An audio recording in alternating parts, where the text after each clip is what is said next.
And good evening, everyone, and welcome to NBC6 Voices, our virtual voices on our Facebook and YouTube pages. I'm Jawan Stader. Well, we have a lot to talk about tonight, including the unrest in Haiti. There's a lot going on there, but we begin with the question tonight: do Black lives matter? Well, this was the scene last year at a Black Lives Matter protest in Fort Lauderdale. Latoya Ratlieff was shot in the face with a rubber bullet. Last week, we learned that the officer who shot her was exonerated following an internal affairs investigation. Latoya Ratlieff, she joins us now here on NBC6 Voices to talk a little bit more about the outcome of that investigation. So, Latoya, first of all, thank you so much for joining us. I want to ask you, were you surprised by the findings? We have you. Okay. I'm sorry, you were muted there. So, were you surprised by the findings? No, I wasn't. Unfortunately, I've seen so many times that justice is not something that's always served, especially if you're, even in regards when you're a victim to a police, especially when you're a Black victim that's dealing with police. So it's unfortunately not something that was unexpected. So it wasn't unexpected. What were you hoping to see happen? I was hoping that the city of Fort Lauderdale would actually look at everything that happened. They would consider the damage that was done to me as well as that was done to other protesters, and they would consider the behavior of the officers that were present that day and make a determination that some accountability needs to happen. There was an opportunity for the police department to be an example of where we're trying to move in this country, and unfortunately they chose to basically do exactly what we're still in the streets marching about. And Latoya, let's go back to that protest. Take me back to that protest and tell me what was happening and what you remember and what you recall. I mean, I just remember being there that day and for so many hours, just walking with several people, and it was such a peaceful day. And it wasn't just until later in that evening when we encountered this kind of line of police officers, and they just changed the dynamic of the day. You know, we're kneeling on the ground, we're standing in front of the officers, and we're being, tear gassed. And it was the reason I was in the corner further away from the officers was because I was being tear gassed for simply carrying a sign and saying, "Hands up, don't shoot," and chanting. So I just remember a day being ruined by the officer's actions, and now my life being shifted forever because of something an officer did.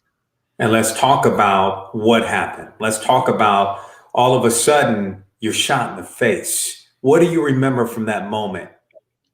I remember being in that corner and getting ready to leave and go further away. But unfortunately, when you're tear gassed, you can't. You can't do anything. You can't see. You can't breathe. I'm choking. So at some point, I had to catch my breath. And as I'm in that corner catching my breath, that's when someone came over to help me.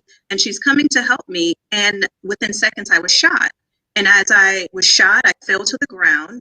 It's an immediate pain. You're debilitated. You can't move. And then just people coming around, like corralling around me and picking me up and taking me to safety. And, that moment replays for me constantly. And even Friday, going back to that scene was very hard. And having to go back to that scene to say that justice wasn't served is even more difficult. And let's talk about your injuries. First of all, how are you doing today? I know this happened last summer, but how are you doing now? And because when you see those injuries, it's amazing that, you're even able to see. I don't even know if you're able to see, but when you go back and look at these images that we have, we're going to show the viewers out there these pictures of you right now. You see the stitches, you see your eye is red. Your eyes are swollen. Both of your eyes are swollen. You're bandaged up. Talk about your injuries for a moment. Well, it's been a long journey, and unfortunately, I'm still not fully aware of how long these injuries are going to persist. I have vision issues. I have headaches. I have light sensitivity. I can't do my regular day. Just being on the computer, being on the phone causes issues. Driving in the evening causing issues. And it doesn't even speak to the quality of life that's been taking me away because I'm uncomfortable to go to Fort Lauderdale and go to my favorite coffee shop. And I'm uncomfortable to be in certain situations where police are around, not because I think every police is bad, but because I don't know anymore. I don't know how Officer Eliezer Ramos looks. And when you compound that by the fact that he was allowed to do this and have no accountability, that changes how I feel about being in the presence of officers, and especially about being in Fort Lauderdale. So I'm stuck with figuring out how the rest of my life is going to look because of this one incident that just has shifted everything for me.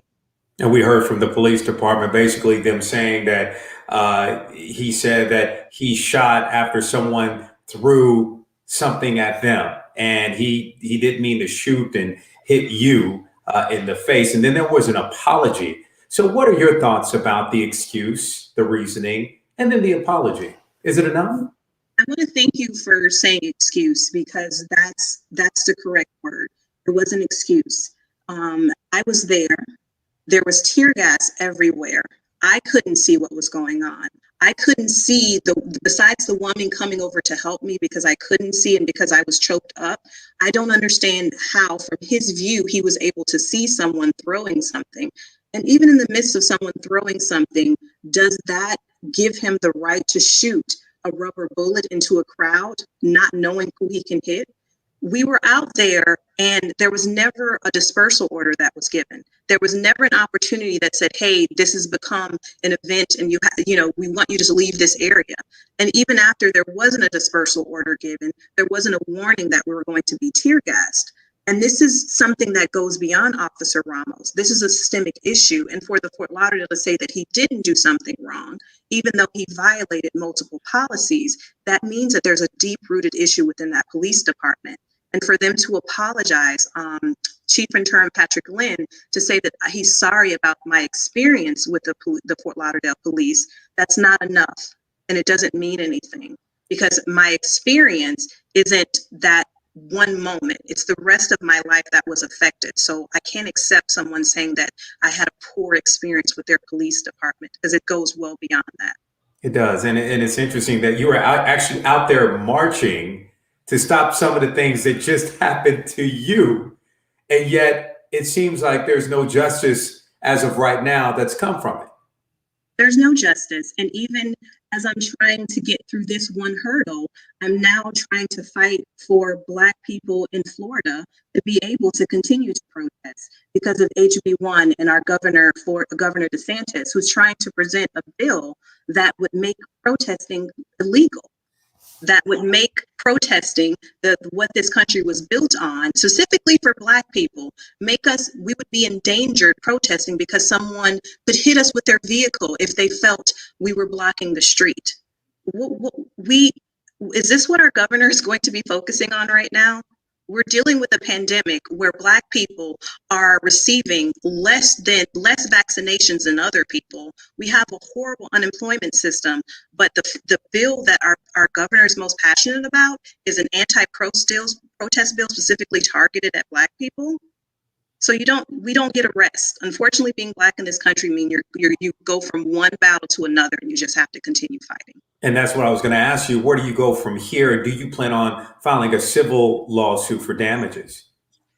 As it stands right now, and what I said from the beginning, I was always willing to work with the City of Fort Lauderdale and the Fort Lauderdale Police Department to make some changes and to address the issue. I'm still willing to do that. If they don't want to work with me, I will have to work around them. But these changes have to happen because this is not something that will someone else in that city will ever experience again. And what about others around you, those that were there that day? I heard from your attorney, he was outraged by the outcome. But I want to know about your family and those that were there with you as well, their thoughts. Well, I was with my friend and we were separated after this, like right before this happened, because once the police officer, Pohorens, had actually shoved the girl that was kneeling on the ground. Once he did that, that set off the changes of that day. And her and I were separated during that time. So unfortunately, when we reconnected, it was me in the hospital texting her and saying, hey, I just got shot. And her wondering what is going on and her feeling responsible because she wasn't there. And then my family coming to the hospital to pick me up and seeing me in that condition. having to spend the next month going between household to household because I'm unfortunately I can't take care of myself, and my family being worried now that something can like this, if it can happen to me, then it can happen to them. This doesn't just affect one person, it affects everyone. And what type of response have you received from others here in South Florida and around the country? Because your story definitely made national news. The one thing that I can say is that, and it's an example of what that day started out as and what that day was supposed to be, is that I've been contacted by so many different people of all ages, of all backgrounds, across the country and internationally. And people have reached out to say that this is so unfortunate, that this is not something that should be happening. And I think a lot of us are on the same page that changes need to be made. It's just unfortunate that we have to go through so many things just to start the initiation of those changes happening. You know, it's interesting because if you look at this and then you look at what happened in our nation's capital, it's just night and day. And, so I'm just glad that right now I take it you're beginning, still healing, going through this, but then this is almost like a slap in the face with the outcome, what just recently happened. It is. It is something that when I first found out, it broke me in a way that I haven't, I've been able to get over the last few weeks, the last few months, starting a new year. It was something that was supposed to be this just new year. It's a fresh start. I know we have this. I have to continue fighting. But when you get that news, it just puts you back into that place because I'm trying to heal and I'm trying to move on, but I'm still there. I'm still on that corner. I'm still sitting on that ground bleeding. I'm still not getting help from the police officers. And I'm still trying to figure out why did anyone think it was okay to come to a community event armed that way, and why they thought it was okay to shoot at us and tear gas us that way. Well, the comments have been coming in. A lot of people basically are sending their best to you. There have been a few comments to come up and just folks happy that you're okay now, but you're continuing to heal. And again, I appreciate you, Latoya. You have a lot of fight in you, and we hope that you continue to fight. Thank you so much for joining us on this show, and our hearts go out to you. Thank you so much. You got it, Latoya. We will talk again here soon, I'm sure, especially when it comes to this proposed law here in the state of Florida. We're going to talk more about that as they begin to vote on that. So thank you so much for joining us, Latoya. Well, we're going to move on now to Haiti and the unrest that's been going on in Haiti. And there's been an ongoing standoff between Haiti's President Jovenel Moise and his opposition. The reason? Moise says that his term doesn't end until next year, but others disagree, arguing that his 5-year term is up now. Thousands of Haitians took to the streets for peaceful protests this week. And for more on this current crisis in Haiti, we are joined by journalists James Pierre and Paul Namphy, the TPS and community organizer for the Family Action Network in Miami. Welcome, both of you, to Voices. We really appreciate you. Thank you so much. Well, Paul, thank you, Jawan. Always an honor to be with you. You got it, little brother. Paul Christian, I want to start off with you. I want to ask you about how is it to live in Haiti right now?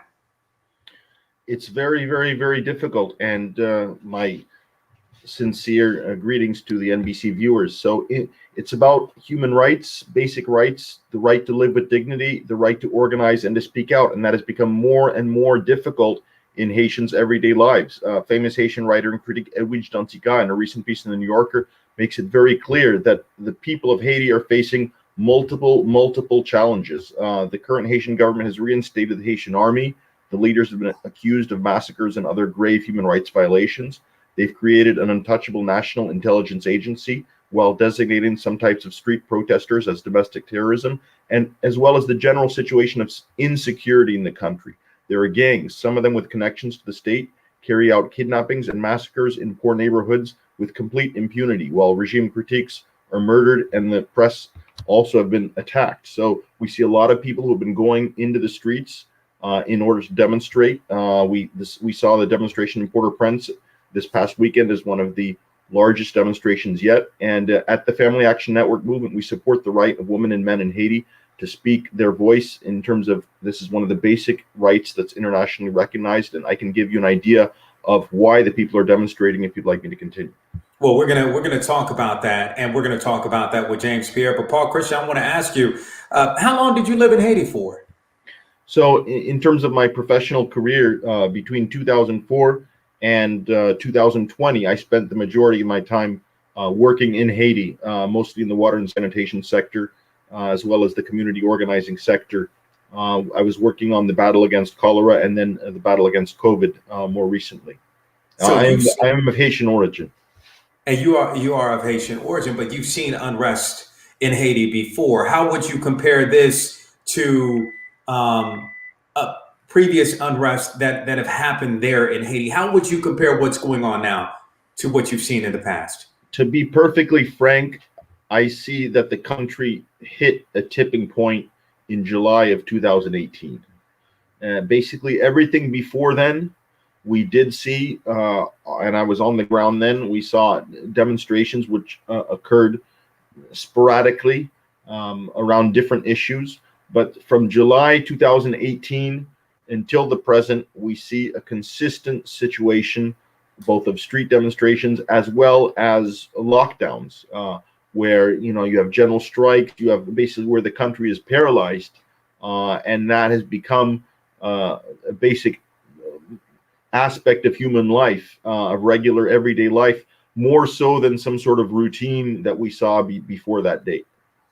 Okay, I want to go on to our journalist, James Pierre, who we've had on the show a number of times before. James, let's talk about what's at the root of this. What is at the root? I touched on it a little bit, but I want to hear from you. And there was also recently a prison break as well. I'm hearing about well-known doctors being either kidnapped or killed in the streets of Haiti. What's at the root of what's going on? What is it at the roots of it is the situation that you are seeing right now in Haiti. It's literally a failing state. The government in one side is trying to hold to power. On the other side, the opposition leaders are trying to force President Jovenel Moise to leave power. On top of it, as Christian mentioned, you have several cases of kidnapping in Haiti. Prison break, one of the most wanted criminal in Haiti was also in that prison, and he left. Well, fortunately or unfortunately, he was being killed by police when he was trying to go to the southern side of Haiti. On one side, President Jovenel Moise says, there's no way I will leave power. My term is until 2020, 2022. On the other side, you have the opposition leader saying, no, you need to go because we will have a transitional president in the meantime to have fair election in Haiti. So it seems that you have two heads, and none of them wanted to sit down to say, let's negotiate, let's see the country. The other side, who's suffering? The Haitian people. Remember that more than 55% of the Haitian population is living under $2 a day, and they are suffering more and more. They cannot even go out. 2 days ago, you had a very popular doctor being killed, bright daylight. You have a pickup truck pull over, 4 or 5 men heavily armed with machine guns get out of the car, ask him to leave. He didn't want to leave the car. They shot him right there in front of everybody. Today, as we are talking, we have 2 people being kidnapped by other people, and they asked $500 million in order to let them go alive. $500 million? $500 million. $500 million. So imagine, you cannot even afford to have $5,000 or $20,000 for the sake. And now kidnappers ask you $500 million. Otherwise, what you will have is your peer will be a dead body on the street. So not only you have the political sphere of it, but you have the fear of everybody can be a victim by tomorrow. My goodness. And Paul, I want to ask you, Paul, why do you believe it's important that the average everyday American that may be watching this right now, they understand what's going on in Haiti? Maybe it's someone who's not of Haitian descent or Haitian American. Maybe it's just your average everyday American. Why should they be concerned? Paul. I think there's a very, very, very good reason. And it is about the rule of law. And we saw this in this country. 81 million people across the United States voted in favor of the Biden-Harris ticket in a presidential election. They carried 25 states plus Washington, D.C. They carried 306 electoral votes. And yet we saw an effort to overturn the will of the people in the United States. And we saw an armed attempt to take over the legislature. And we see a very similar situation that is happening in Haiti today, with the checks and balances of the different branches of government are completely out of whack. And first of all, we saw that the current Haitian executive government took over in 2017, never held elections for legislative powers as they were required to do, and then basically said to the senators and the deputies, your term is over, go home. And the executives in ruling by decree for over a year. Also, the highest court in the land, the Supreme Court, or the Cour de Cassation, has seen its judges illegally fired and in some case arrested, despite the fact that they're supposed to be untouchable. This is similar, basically, to Justices Sotomayor and Kagan being arrested and fired and being replaced by Flynn and Giuliani. I mean, this is what we're seeing in Haiti today. We are seeing a situation where people like Pelosi and Schumer could not continue their constitutional duties. So now, as your other guest mentioned, it's true that you have this standoff between the current government and the opposition. But what is also important to mention is that two of the most credible judiciary forces in Haiti today, which is the Federation of the Bar and the Superior Council of Haiti's Judiciary, have ruled that this president's term ended last February 7th. Okay, as per Haitian Constitution, Article 134.2, and that he was using this same logic in order to fire the legislators, and now the logic is incumbent on him to resign, and he's refused to do so. So, despite the fact that you have these rival claims, but there is a clear legal interpretation that the president should have stepped down on February 7th. And James, I want to ask you, why is it that the U.S. or the United Nations does not get involved and do more? Well, I think you have two part of the story here. The other part you need to see is, remember that President Jovenel Moïse took power a year after his after elections. So you had a transitional government was supposed to leave office a year prior, and then we had to redo elections again. So he had to run again. So technically, there's a year gap of him not being in power. So that is to make the balance into our conversation here. The other part of it, why the United States is not clearly not supporting President Jovenel Moïse, the answer is pretty simple. The government that you have right now is somehow a product of the opposition leaders. There's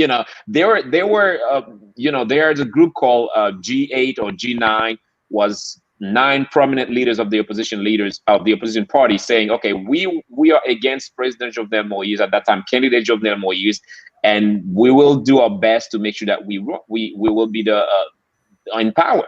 What they did, each of them decided to run instead of reunited to say we will send one person against President Jovenel Moïse. So, and now the population is saying at the same time, yes, we don't want him, he's bad, but who can replace him? Who can do better? And there is a lack of new leadership when it comes to politics in Haiti. So that's basically what you're seeing right now. And the international community observing the situation is also saying, you know what? Okay, he may be the bad guy, but we are afraid of the worst that may become later. Oh, that's a very good point. And what about the alleged plot to overthrow President Moïse? What about the plot to overthrow him? That too. Imagine that you have 2 judges from the highest court of Haiti, Cour de Cassation, Supreme Court, being somehow accused of, part of a plot against the president, saying, okay, you don't want to go, then we will try to make you leave office by force or by using weapons. On the other side, you have now other people, part of the national police, which is the state police, also being involved in that plot. So that makes the situation very complicated. On one side, the president very suspicious, saying, okay, if I want to negotiate with you, somehow you really want my head. And Paul Christian, I want to ask you, because you heard James mention it a short time ago, but there's been an uptick in kidnappings. I mean, a major uptick. And people are getting kidnapped at alarming rates, and they're going after everyone. It seems like no matter who you are, you're subject to being kidnapped. Even students. Go ahead, Paul. Yeah, so two things very quickly. I wanted to very quickly respond to Mr. Pierre's last comment. It's absolutely true what he says about, the opposition being fractured, and this is true that we have a very, we need a very higher turnout to really have credibility. This is all true. However, what we see about this coup d'etat attempt, and it's very important, when we look throughout the international scene at countries like Turkey, like Russia, like Haiti, which are moving in the direction of a dictatorship, oftentimes you see these supposed coup plot, and then the government is using this as an excuse to crack down on its opposition. Whether this was a real coup or somehow they magnified the coup, or this was not a real coup at all, then it's an excuse to crack down on groups that the government wants to marginalize. And that's true whether you're talking about, Kurdish teachers and women's leaders and elected mayors in southeastern Turkey, Bakur, or whether you're talking about, Mrs. Gauthier in the National Police in Haiti and Supreme Court justices. So I think that this is more an excuse to crack down on people that the government wants to silence rather than any kind of substantive issue. And, we have to remember also that at the very time that this coup was supposedly happening, this is the time that the president of Haiti, Mr. Moise, was traveling to the southeast to attend Carnival. So there's a lot of doubt there. But regarding the question of kidnapping, it's absolutely true what Mr. Pierre mentioned. And it's not just the leader that he was talking about from the business community where they asked $500 million. We also saw two schoolgirls who were kidnapped and killed at the end of 2020. We saw Evelyn Sincere kidnapped, sexually abused, and murdered. And then just last month, Olsmina Jameus was found dead in a poor gang-occupied neighborhood in the capital. There was a rope around her neck. These are gender-based violence crimes. They are absolutely reprehensible, completely defenseless people, as the family is trying to gain some money to pay the ransom, and then they killed them. At the other end of the spectrum, you saw the husband of the current Minister of Health, Dr. Wa Clément, someone whom I worked with in the battle against cholera and against COVID. Her husband, it's been reported that he has also been kidnapped. So this is proof that the kidnapping rackets are hitting all sectors of society, but you often see a hidden hand, a very powerful interest who are behind these kidnapping rackets. Yeah, and it seems like other countries are basically turning a blind eye to what's happening. Do you see that being the case, James? I think it's beyond that. It's the international community. I remember in 2008, international leaders were saying, especially European leaders were saying, we're a little bit tired of how the situation is going right now in Haiti, and things should be, the Haitian leaders should take over, taking charge of what they have to do. In terms of kidnapping, Joanne, what I need to add into that is, this is now, if not the highest profitable business in Haiti. Imagine you can kidnap someone and ask for $500 million, or they give you $500,000. You're making that right on the spot. What kind of job? I'm not even talking about Haiti. What kind of job you making that money within 2 to 3 days, where you have no restriction or no fear that police will be against you or after you, where the justice system will be against you? It feels like there is somehow, as Paul mentioned, there is somehow a close eye saying, okay, you can do whatever you want. I will do what I want. Flashback to that, kidnapping was also high the last election that we had in Haiti. So somehow it looked like whenever there is an upcoming election in Haiti, the level of kidnapping or the numbers of kidnapping cases are going into the sky. There's just so much to talk about. We have to wrap, unfortunately. Paul Christian, James Pierre, thank you both so much, and continue to be voices for Haiti. We have to get the message out there that more needs to be done and protect the Haitian people, and make sure that more is done in order to make sure that there's just a better way of life there. Because the next thing you know, every 2-3 years, we have the same conversation, and this eventually needs to stop. So I want to thank both of you for joining me. And I want to thank everyone out there for watching NBC6 Voices, our virtual voices. Thank you so much. You can message me on social media at Jawan NBC6 on my Twitter or Instagram page. Let me know what you thought about the show. And remember, education is the key to success.